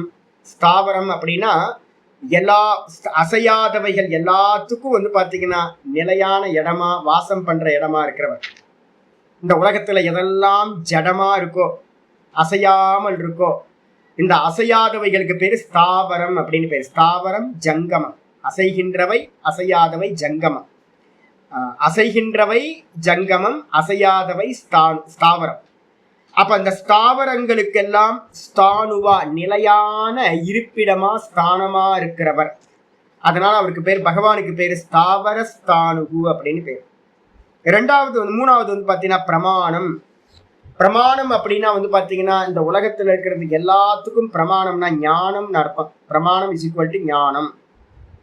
இன்ஸ்ட்ருமெண்ட் எடுக்காதீங்க, இந்த இடத்துல ஞானத்தை கொடுக்கக்கூடிய இன்ஸ்ட்ருமெண்ட்டுக்கு பேரு பிரமாணம்னு சொல்லுவோம். ஆனா இங்க பாத்தீங்க அப்படின்னா பிரமாணம் இஸ் ஈக்குவல் டு ஞானம். ஞான சுரூப்பியா பகவான் இருக்கார், அதனால பிரமாணம்.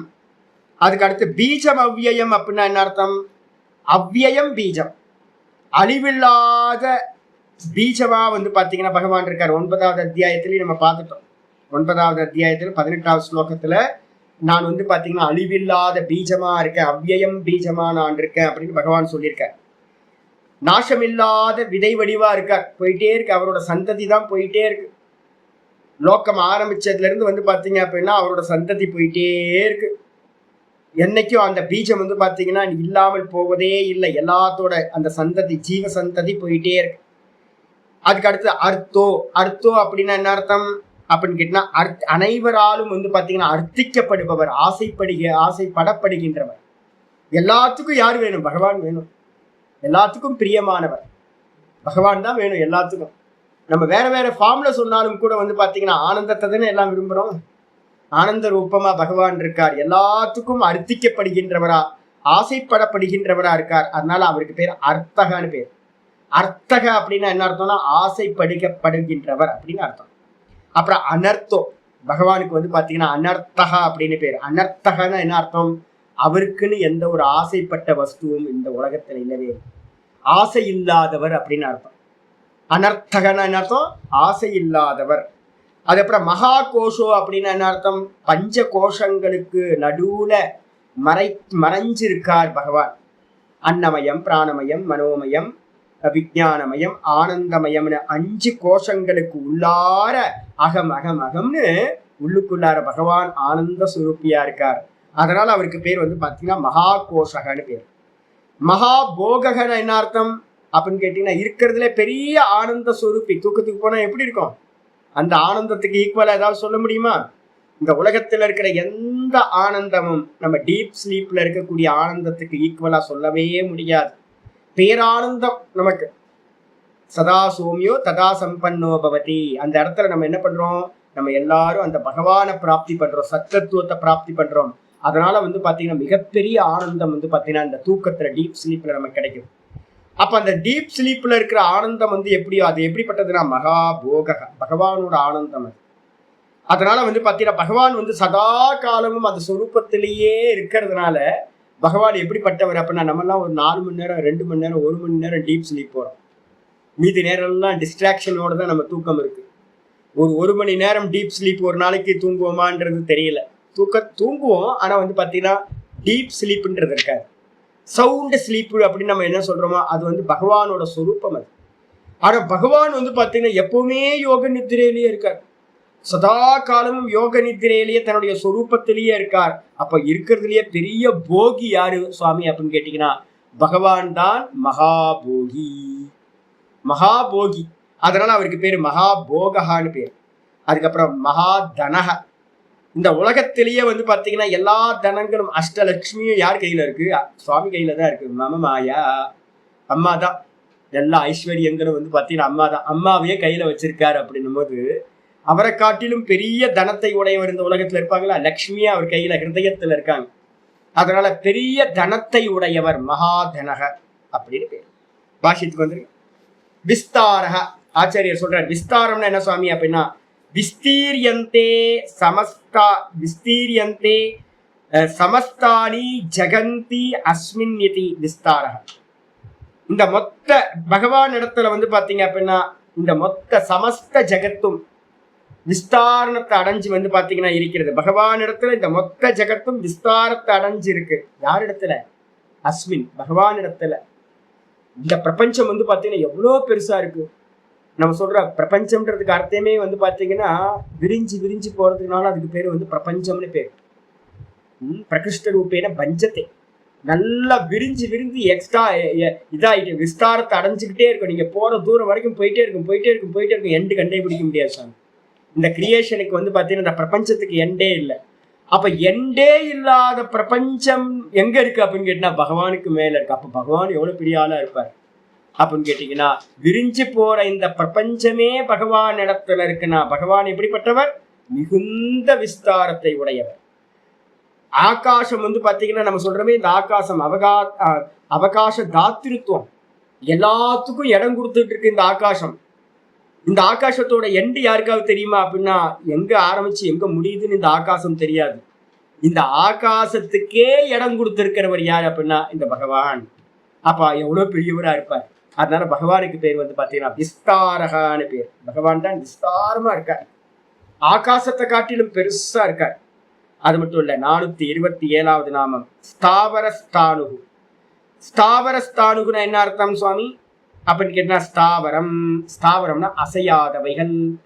ஸ்தானுகு அந்த எல்லாத்துக்கும் வந்து பாத்தீங்கன்னா ஸ்தானுனா நிலை ஸ்தானமா இருக்கிறவர்.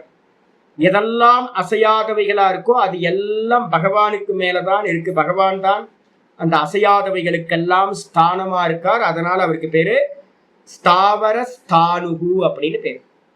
ஸ்தானுமாலயன். இதுல போனீங்க அப்படின்னா கன்னியாகுமரியில வந்து பாத்தீங்க அப்படின்னா சுவாமிக்கு பேர் சுசீந்திரம் அப்படின்னு ஒரு கோயில் முக்கியமா போய் பாருங்க. அதுல வந்து பாத்தீங்கன்னா இந்திரன் வந்து பாத்தீங்கன்னா பிரதிஷ்டா பண்ணது. சுவாமிக்கு பேரு ஸ்தானுமாலய சுவாமினே பேரு. ரொம்ப அற்புதமானது. சுசீந்திரம் போனா பாருங்க கன்னியாகுமரி. ஸ்தானுமாலயன் அப்படின்னு பேரு. இங்க ஆச்சாரியார் சொல்றாரு என்னன்னு கேட்டீங்கன்னா பாஷ்யத்துல சொல்றாரு ஸ்திதிஷீலத்துவாத் ஸ்தாவரஹா. ஸ்தாவரம்னா என்ன சுவாமி அப்படின்னா நமக்கு இந்த செடி கொடி மரம்லாம் இருக்குல்ல அதெல்லாம் இடத்த விட்டு எங்கேயா போகுமா? வேர் வந்து பாத்தீங்கன்னா பிடிச்சிக்கிட்டு நிக்குது, நினைச்ச இடத்துக்கு அது போக முடியாது. அப்போ என்னன்னு கேட்டீங்கன்னா ஸ்திதிஷீலத்துவாத் அப்படின்னா ஒரே இடத்துல நிற்கும், பிடிச்சாலும் பிடிக்கலனாலும் பாவம் இல்லை. நம்மளாவது இங்க அங்க இப்ப நான் கிளாஸ் காலையில இருந்து இங்க இருக்கிறேன், ஈவினிங் கிளாஸ் முடிஞ்சோட வந்து பாத்தீங்கன்னா ஒரு அரை மணி நேரம் வந்து டக்குன்னு வெளில போய் ஒரு ரவுண்ட் அடிச்சுட்டு வந்துடுவேன். திரும்ப உட்கார்ந்தா நல்ல மனசு ஃப்ரெஷ்ஷா இருக்கும். அப்ப காலையில இருந்து உட்கார்ந்துட்டு ஒரு கோயிலுக்கு போயிட்டு ஒரு ரவுண்ட் அடிச்சுட்டு வந்துட்டா மனசு ஐயோ இது மாதிரி செடியோ இந்த மரமும் வந்து பாத்தீங்கன்னா போக முடியாது. இந்த மரம்லாம் வந்து பாத்தீங்கன்னா மாமரம், இந்த வில்வ மரம், இந்த செண்பக மரம் இதெல்லாம் வந்து பாத்தீங்கன்னா அப்படியே இருக்கு. போர் அடிக்கல, நகர முடியாது. நகரணும்னு நினைச்சா முடியாது சார். இது ஏன் அப்படின்னு கேட்டீங்கன்னா கர்மத்தோட வசத்தினால வந்து பாத்தீங்க அப்படின்னா ஸ்தாவர ஜங்கமமா பிறக்கிறோம். அப்ப அது ஒரு ஜென்மம். அப்ப வந்து பாத்தீங்கன்னா ஸ்திதிஷீலத்துவாத் ஸ்தாவரக. கல்லு மண்ணு போட்டதெல்லாம் அப்படியே இருக்கா? அது நினைச்சாலும் மூவ் ஆக முடியாதா? அது எல்லாத்துக்கும் பேர் வந்து பாத்தீங்கன்னா ஸ்தாவரகன்னு பேர். அசையாதவைகள், தன் நிலையில இருந்து வந்து பாத்தீங்கன்னா அசையாதவைகள். அப்படி இருக்கிறவைகளா இருக்கிறது. ஸ்திதிஷீலானி பிருத்திவியாதீனி எதெல்லாம் இருக்கு? ஆச்சாரியர் சொல்றாரு ஒரே இடத்துல இருக்கிற தன்மை உடையவைகளா இருக்கிற பிருத்திவி முதலியவைகளை இந்த எல்லாத்துக்கும் வந்து பாத்தீங்கன்னா திஷ்டந்தி அஸ்மின் நிதி. இதெல்லாம் எங்க சாமி இருக்கு? அசையாதவைகளா இந்த பிருத்திவி இதெல்லாம் இருக்கு. அசையாதவைகளா இந்த உலகத்துல எதெல்லாம் இருக்கோ அதெல்லாம் வந்து பாத்தீங்கன்னா திஷ்டந்தி அஸ்மின் நிதி பகவானுக்கு மேலதான் இருக்கிறது. சச்சிதானந்தம் சொல்லக்கூடிய பகவானுக்கு மேலதான் அசையாத இந்த எல்லாமே வந்து பாத்தீங்கன்னா இருக்கு. அதனால அவருக்கு பேர் வந்து பாத்தீங்கன்னா ஸ்தானுகுன்னு பேர். அதனால வந்து பாத்தீங்கன்னா ஸ்தாவரஸ்ச அசௌ ஸ்தானுஷ்ச ஸ்தாவரஸ்தானுகு. பகவான் எப்படி இருக்கார் அப்படின்னா அந்த எல்லா ஸ்தாவர ரூபமாவும் பகவான் தான் இருக்கார். அவைகளுக்கு ஸ்தானமாவும் வசிப்பிடமாவும் பகவான் தான் இருக்கார். அதனால அவருக்கு பேர் ஸ்தாவர ஸ்தானுகுன்னு பேர் சொல்லியாச்சு. இதுக்கப்புறம் வந்து பாத்தீங்கன்னா 428 பிரமாணம்ன்றதுக்கு அர்த்தம் ஞானஸ்வரூபம் அப்படின்னு அர்த்தம். பிரமாணம்னு என்ன அர்த்தம்? நம்ம வந்து பாத்தீங்கன்னா கண்ணு தான் பிரமாணம். ரூபத்தை பாக்குறதுக்கு கண்ணு, சப்தத்தை கேட்கறதுக்கு காது, இது மாதிரி எல்லாம் பிரமாணம். ஆனா இந்த பிரமாணத்து வழியா யாரு போறா சுவாமி அப்படின்னா யோக சூத்திரம் படிக்கணும். அதனால்தான் யோக சூத்திரத்துல வந்து பாத்தீங்கன்னா விற்த்தையா பஞ்ச தையகன்னு ஒரு சூத்திரம் இருக்கா. விற்த்திகள் வந்து பாத்தீங்கன்னா 5 விதம். பிரமாண, விபரிய, விகல்ப, நித்ரா, ஸ்மிருதயா 5 விற்த்திகள் சொல்றோம். இந்த 5 விற்த்திகள்ல பிரமாணம்ன்றது ஒரு விற்பி. பிரமாணம் அப்படின்றது ஒரு விற்பி. தாட்டு. தாட்டுனா என்ன அப்படின்னு சுவாமி அப்படின்னு கேட்டீங்கன்னா, தாட்டுன்றதுக்கு அர்த்தம் என்னன்னு கேட்டீங்கன்னா, ஒரு விஷய வெறும் சச்சிதானந்தம் சொல்லக்கூடிய பேஸ வச்சுக்கிட்டு திரிகுணாத்மிகா மாயா வந்து பார்த்தீங்கன்னா விற்பி ரூபமா புத்தியில இருந்து வெளியில கிளம்பி போய் விஷயத்தை பார்த்து விஷயத்தை கிரகணம் பண்ணிக்கிட்டு வந்து கொடுக்கும். அதுக்கு ஆதாரமா எது இருக்கு அப்படின்னு கேட்டீங்கன்னா, விற்பிக்கு ஆதாரமா இருக்கிறது வந்து நான் நேற்று 2 நாள் கிளாஸ்க்கு முன்னாடி கூட சொன்னேன். ஒரு தாட்டு புத்தியில இருந்து கிளம்பி போகுதுன்னா என்னெல்லாம் இருக்கும் சுவாமி அப்படின்னா, தூக்கத்துல என்ன இருந்தோம் நம்ம? தூக்கத்துல என்ன இருந்தோம்? தூக்கத்துல இருக்கிறது தான் காரண சரீரம். தூக்கத்துல நான் சுகமா தூங்குனேன். அதுக்கு அடுத்தது என்னது? ஒன்றும் தெரியவில்லை. அந்த ஒன்றும் தெரியலன்றதுதான் திரிகுணாத்மிகா மாயா காரணம். அப்போ இந்த ரெண்டும் நான் அப்படின்ற சச்சிதானந்தம், அப்புறம் ஒன்றும் தெரியலன்ற திரிகுணாத்மகம், இந்த 2 தான் பேஸ். வேக்கப் ஆகும்போது என்ன ஆகும்? புத்தி வேக்கப் ஆகுது. எதுக்கு மேல புத்தி வேக்கப் ஆகுது? நான்ற ஃபர்ஸ்ட் லேயர், செகண்ட் லேயர் ஒன்றும் தெரியல, அதுக்கப்புறம் அதுக்கு மேலதான் புத்தின்றது வேக்கப் ஆகுது. புத்தின்ற விற்பி என்னன்னு கேட்டீங்கன்னா, ஒவ்வொரு புத்தி விற்த்தியிலையும் நான்ற கான்சியஸ்னஸ் பேஸா இருக்கும். ஒவ்வொரு புத்தி விற்த்தியிலையும் திரிகுணம் வந்து பாத்தீங்கன்னா பேஸா இருக்கும். சத்வரஜஸ் தமஸ். இந்த புத்தியில வந்து அதுக்கு பிறகு அது வந்து பாத்தீங்கன்னா மூவபிள் ஆகுது. மூவபிள் ஆகி மனசுக்கு போகுது, இந்திரியங்களுக்கு போகுது, இந்திரியத்திலிருந்து விஷயங்களுக்கு போகுது. கண்ணு காது மூக்கு வழியா விஷயத்தை கேதர் பண்ணிக்கிட்டு வந்து உள்ளூர் வந்து பாத்தீங்கன்னா புத்தியில வந்து பாத்தீங்கன்னா இது வீடு, இது மலை, இது ராமர், இவர் கிருஷ்ணர், இது லேப்டாப், இது டேபிள் அப்படின்னு ஒவ்வொன்றும் நமக்கு ஞானமா உண்டாகுது. அப்ப எது ஞானமா உண்டாகுது அப்படின்னா புத்தி விருத்திக்கு பேர் தான் ஞானம் அப்படின்னு பேர். அந்த புத்தி விருத்திக்கு பேர் தான் பிரமாணம்னு பேர். எல்லா விற்த்திகளும் வந்து பாத்தீங்கன்னா எங்க ஞானமா ஆகுது அப்படின்னா புத்தி விருத்தியில வந்தோன்னா அது ஞானம் ஆகுது. புத்தி விருத்தியில வந்து ஞானமா மாறினதுக்கு பிறகுதான் அதுக்கு பேர் பிரமாணம்னு பேர். பிரமாணம்னாவே என்ன அர்த்தம்? புத்தி விருத்தியில இருக்கக்கூடிய ஞானம்தான் பிரமாணம். அதனால வந்து பாத்தீங்க அப்படின்னா பகவான் வந்து பாத்தீங்கன்னா அந்த ஞான சுரூபமா வந்து பாத்தீங்கன்னா பகவான் தான் இருக்கார். அதனால வந்து பாத்தீங்கன்னா பிரமாணம் என்று பகவானுக்கு பேர் வந்து பாத்தீங்கன்னா ஞான சுரூபம் அப்படின்னு பேர். பாஷிகார் சொல்ற சம்விதாத்மனா பிரமாணம் சொல்லிட்டார். எல்லாத்தையும் அறியறார். எல்லாத்தையும் அறியற காரணத்தினால தெளிந்த ஞானமா இருக்கார். சம்வித்து அப்படின்னா என்ன அர்த்தம்? சச்சிதானந்தம்னு அர்த்தம். சம்வித்துக்கு அர்த்தம் வந்து பாத்தீங்கன்னா சச்சிதானந்தம். எந்த ஞானம் உண்டானாலும் அந்த ஞானத்துல என்ன இருக்கும்?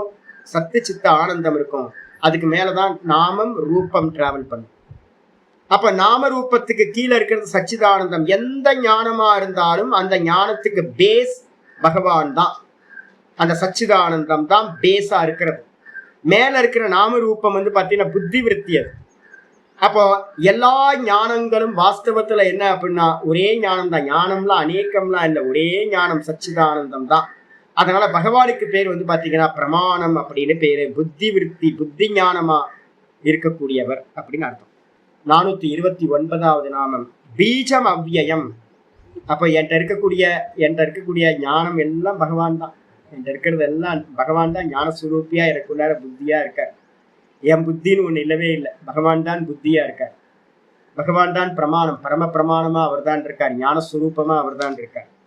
429வது நாமம் பீஜம் அவ்யயம். பீஜம் அவ்யயம் அப்படின்னா என்ன சுவாமி அப்படின்னு கேட்டீங்கன்னா, அந்யதா ஆச்சரியர் சொல்றார், இந்த உலகத்துல வந்து பாத்தீங்கன்னா அழிவில்லாத பீஜமா இருக்கார் பகவான். கீதையில வந்து பாத்தீங்கன்னா 9:18 வந்து பாத்தீங்கன்னா சொல்றார், கதிர் பர்த்தா பிரபு சாட்சி நிவாச சரணம் சுகிருத் பிரபவ பிரளயஸ்தானம் நிதானம் பீஜம் அவ்யயம். எத்தனை பேர் சொல்லிட்டார் தெரியுங்களா? அந்த 9வது அத்தியாயத்துல 18, 17 எல்லாம் என்னெல்லாம் சொல்லியிருக்கோ அதெல்லாம் விஷ்ணு சஹஸ்ரநாமத்துல நம்ம நாமங்களா படிச்சுட்டோம். கதிர் அவர்தான் கதி, பிரபு அவர்தான் பிரபு, சாட்சி அவர்தான் சாட்சி, அவர்தான் நிவாசக அவர்தான் நிவாசஸ்தானம், சரணம் நம்ம எல்லாத்துக்கும் சரணாகதி பண்றதுக்கான ஸ்தானம் அவர்தான், என்னோட சுகிருத் அவர்தான், பிரபவக அவர்தான் பிரபவம், அவர்தான் பிரளயஸ்தானம், அவர்தான் ஸ்தானம். இப்ப பார்த்துட்டு இருக்கோம் ஸ்தானம், அவர்தான் நிதானம். எல்லா நாமும் வந்தாச்சு அந்த ஸ்லோகத்துல இருக்கிறது. இப்ப வந்து பாத்தீங்கன்னா பீஜம் அவ்யயம் பார்க்கணும். அதுதான் அந்த 18வது ஸ்லோகத்துல லாஸ்ட்ல இருக்கிறது பீஜம் அவ்யயம். பீஜம் அவ்வியம்னா என்ன சுவாமி அப்படின்னு கேட்டீங்கன்னா, அந்த உலகத்துல இருக்கிற அந்த பீஜம் தானே எல்லாத்துக்கும் இருக்குல்ல. மாங்கொட்டை எவ்வளவு நாள் எங்க இருந்து வந்துச்சு சுவாமி அப்படின்னு கேட்டீங்கன்னா, எத்தனை காலத்துல இருந்து வந்துகிட்டே இருக்குங்க. வாழை நம்ம சொல்லிட்டு இருக்கல, வாழை மரம் எப்ப இருந்து வந்துச்சு தெரியாது. நெல்லு விதை நெல்லு இருந்துகிட்டே இருந்தா தானே விதைச்சுக்கிட்டே இருக்க முடியும். மனுஷனும் வந்து பாத்தீங்கன்னா வந்துகிட்டே இருக்கணுமே, வந்துகிட்டே பரம்பரையா மனுஷன் இல்லாம போகலையே. அப்ப இந்த பீஜங்கள் எல்லாம் வந்து பாத்தீங்க அப்படின்னா பகவான் தான் பீஜ ரூபத்துல இருக்கார். பகவான் எப்படி இருக்கார் அப்படின்னா இந்த சம்சாரத்துக்கு வந்து அழிவில்லாத பீஜ ரூபமா இருக்கின்றார். எல்லா பீஜமும் அவர்தான். ஆச்சாரியர் பாஷ்யத்துல சொல்றார், அந்யதா பாவ வெதிரேகேன காரணமிதி பீஜம் அவ்வியம். அந்யதா பாவம்னா வேறில்லாத தன்மை. அந்யதான்றதுக்கு அர்த்தம் வேறில்லாத தன்மை. பாவ அந்யதா பாவ வெதிரேகேன துவைத்தம் இல்லாதவர் அப்படின்னு அர்த்தம். அந்நியதா பாவம்னு என்ன அர்த்தம்? துவைத்தம், வேறான தன்மை. வெதிரிக்தம் அப்படின்னு என்ன அர்த்தம்? இல்லாதவர். துவைத்தம் இல்லாதவர், வேறு தன்மை இல்லாதவர். அப்ப அவரோட தன்மை என்ன அப்படின்னு கேட்டீங்கன்னா சச்சிதானந்தம், வேற எதுவும் இல்லை. அவருக்கு ரூபம் வந்து பாத்தீங்கன்னா வேற எந்த ரூபமும் இல்லை. சச்சிதானந்த ரூபமா வந்து பாத்தீங்கன்னா அத்வைத்த ரூபமா என்ன பண்றாரு அப்படின்னு கேட்டீங்கன்னா காரணம் இது, இந்த மொத்த ஜெகத்துக்கும் காரணமா இருக்கார். சதேவ சோமி இடமக்ராசித் ஏக்கமேவ அத்விதீயம் சாந்தோக்கியத்துல 6வது அத்தியாயத்துல சொல்லுது. இந்த மொத்த ஜெகத்துக்கும் வந்து பாத்தீங்கன்னா இந்த மொத்த ஜெகத்தும் உண்டாகிறதுக்கு முன்னாடி என்னப்பா இருந்துச்சு அப்படின்னு கேட்டீங்கன்னா சதேவ சோமிய இடமக்ராசி, ஒரே ஒரு சத்தத்துவம் மட்டும்தான் இருந்துச்சு. தூக்கத்துல என்ன இருந்துச்சு? இந்த கிரியேஷன் உண்டாகிறதுக்கு முன்னாடி தூக்கத்துல என்ன இருந்துச்சு? நான் சுகமா தூங்குனேன், அது மட்டும் தானே இருந்துச்சு. அந்த ஒண்ணும் இல்லை, வேற எதுவும் இல்லை, ஒன்றும் இல்லை. நான் சுகமா தூங்குனேன், வேற ஒண்ணும் இல்லை. இதான அனுபவம், எல்லாத்துக்கும் அனுபவம் தானே. அப்ப வந்து பாத்தீங்கன்னா இந்த கிரியேஷன் ஒவ்வொரு நாளும் இந்த கிரியேஷன் உற்பத்தி ஆயிட்டே இருக்கு. வேக்கப் ஆகும் போதெல்லாம் கிரியேஷன் தெரியுது.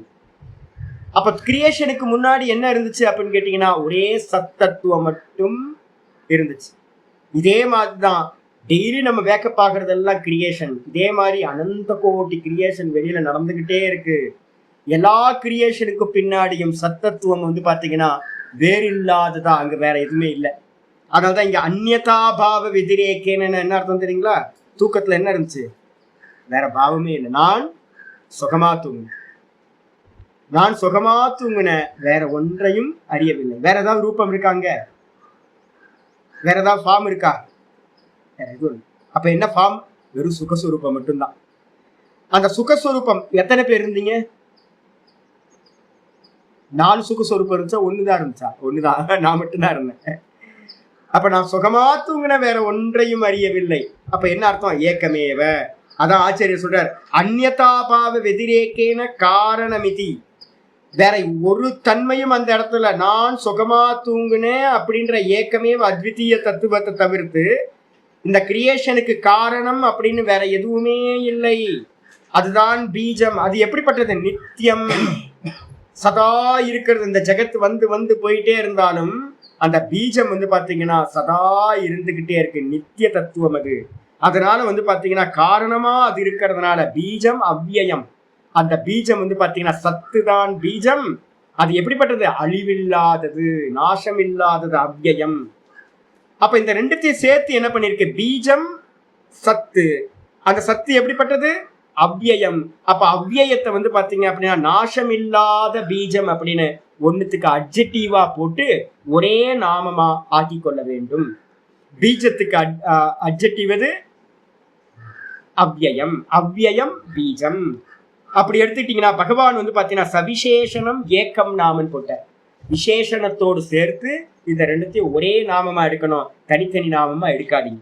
அதுக்கப்புறம் 430வது நாமம் அர்த்தக. அர்த்தகனா என்ன சுவாமி அப்படின்னு கேட்டீங்கன்னா, அர்த்தகன்றதுக்கு அர்த்தம் சுகரூபத்துவாத் சர்வைர் அர்த்தியத்தை இது அர்த்தக. நம்ம உலகத்துல இருக்கிறவங்க எல்லாத்துக்கும் ஆசை என்னது? கண்டுபிடிச்சுங்க, மெயினுக்கு வந்துருங்க. இந்த மொத்த லோக்கத்துக்கும் வந்து பாத்தீங்கன்னா சுகம் மே சியாத் இதான்.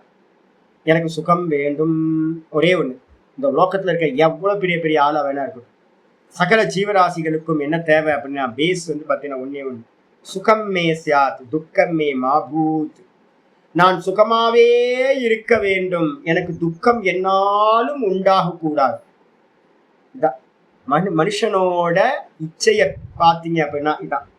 அதுக்கு அந்த சுகத்தை அடையிறதுக்கு நீங்க மசால் தோசை கேட்குறீங்களா, இல்லை வந்து பார்த்தீங்கன்னா பேப்பர் ரோஸ்ட் கேட்குறீங்களா, மைசூர் பாக் கேட்குறீங்களா, இல்லை காஃபி வேணுமா, இல்லை கார் வேணுமா, இல்லை சினிமா வேணுமா, இல்லை என்னென்னலாம் வேணும் அப்படின்னு அது வேற வேறையா இருக்கலாம். ஆனால் எல்லா விஷயத்துக்கும் பின்னாடி எது இருக்கு? நமக்கு ஆசை சுகம்.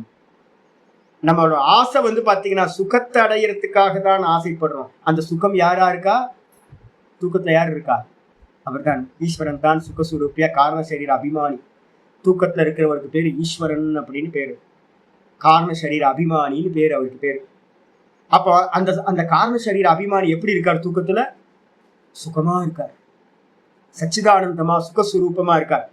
அப்ப எந்த உலகத்துல எங்க வேணா தெரியுங்க, கடைசியில வந்து பாத்தீங்கன்னா என்ன வேணும்? கொஞ்சம் தூங்க விடுங்களா என்ன? நம்ம கடைசியில என்ன பண்ணுவோம்? ஐயா கொஞ்சம் தூங்கிக்கிறேங்க, கொஞ்சம் ஃப்ரீயா விடுங்க, நான் தூங்கணுங்க. அப்ப என்ன இல்ல ஜி, உங்களுக்கு வந்து நல்ல ஃபீஸ்ட் இருக்கு, வாங்க சாப்பிடுங்க அப்படின்னா, ஐயோ போதியா சாப்பிட வேணாம், தூங்க முடியான்னு. நல்ல சினிமாச்சு, ஒண்ணு வேணாம், நல்ல மியூசிக் கச்சேரி ஒன்றும் வேணாம், என்னை ஃபர்ஸ்ட் தூங்க விடுங்க கொஞ்சம். இல்ல இல்ல ஆல்ப்ஸ் மலையில போய் சுத்திட்டு வரலாம், ஆல்ப்ஸ் மலையாவது மண்ணாங்கட்டியாவது, தூங்கணும், என்னை விடுங்க சுத்தமா அப்படின்னு. கடைசியில என்ன பண்றோம்னு கேட்டீங்கன்னா, கந்தர்வ நடனம் இருக்கு, திலோத்தமாலாம் வந்து பாத்தீங்கன்னா ஆடுறாங்களா, வரீங்களா அப்படின்னா, ஐயோ கொஞ்சம் உடியா, என்ன தூங்க உடியா. அப்போ வந்து பார்த்தீங்கன்னா தேவ கன்னிகைகள் வந்து ஆடினாலும் சரி, கந்தர்வர்கள் மியூசிக் போட்டாலும் சரி, என்ன ஃபீஸ்ட் வச்சாலும் சரி, எனக்கு என்ன வேணும்? தூக்கம் வேணும். ஏன் தூக்கம் வேணும்? அந்த தூக்கத்துல வந்து பார்த்தீங்கன்னா பகவான் வந்து ஆனந்த சுரூபமா இருக்கார். அப்ப வந்து பார்த்தீங்கன்னா எல்லா ஜீவராசிகளுக்கும் அர்த்திக்கப்படுவது, ஆசைப்படப்படுவதா எது இருக்கு அப்படின்னா ஆனந்த சுரூபமா இருக்கிற பகவான் தான் ஆசைப்படுகின்றவரா இருக்கார். அதெல்லாம் பகவானுக்கு பேர் அர்த்தகன்னு பேர். இந்த லோக்க மக்களால் ஆசைப்படப்படுகின்றவர். லோக மக்கள் ஏதாவது ஆசைப்படுறாங்க? சுகம். அந்த சுகம் யாரு? பகவான் சுகஸ்வரூபம் என்னிடத்திலேயே இருக்கார். பாஷ்யக்கார் சொல்ற சுகரூபத்துவாத் சர்வைர் அர்த்தியதைதி அர்த்தம்.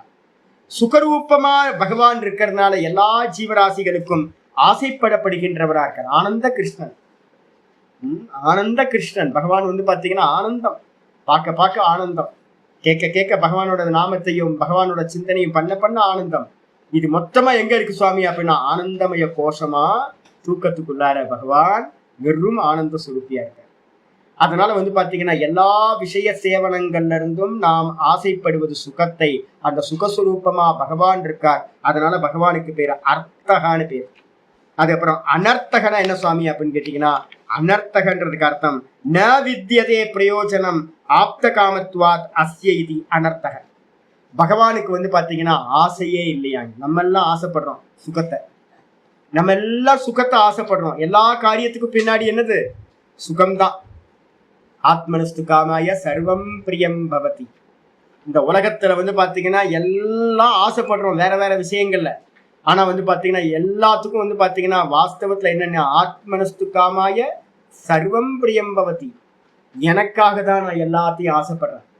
ஆனா நான் தெரியல, எனக்கு உள்ளார இருக்கிற நான் தான் சுகஸ்வரூபம்னு தெரியல. ஆனா பகவான் எப்படிப்பட்டவரா இருக்காரு அப்படின்னு கேட்டா நல்லா சுகஸ்வரூபமாவே பகவான் இருக்கார்.